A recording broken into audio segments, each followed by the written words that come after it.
दोस्तों आपको हमारे YouTube चैनल SRS इलेक्ट्रिकल में एक बार फिर से स्वागत करते हैं। दोस्तों ये जो फैन होता है इसका पीछे का साइड ये है और ये जो बेरिंग है बहुत जाम हो गया है, देख सकते हैं यहाँ पे ये घूम नहीं रहा है।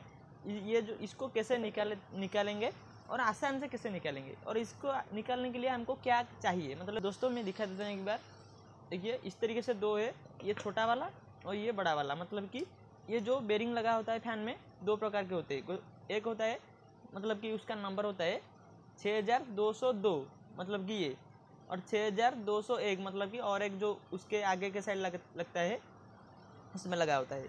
तो 6201 के लिए ये और 6202 के लिए मतलब कि इसके लिए ये।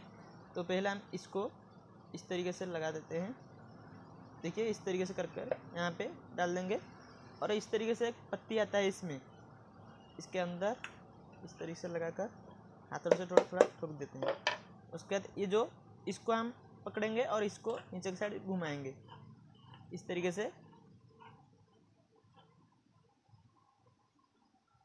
देखिए दोस्तों इस तरीके से आप घुमाओगे तो देख सकते हैं ये बेरिंग हमारा निकल गया है। देखिए दोस्तों, अगर आपको हमारा ये वीडियो अच्छा लगे तो लाइक कर देना, शेयर कर देना, एंड आप हमारे चैनल में नए हैं तो प्लीज़ चैनल को सब्सक्राइब भी कर देना।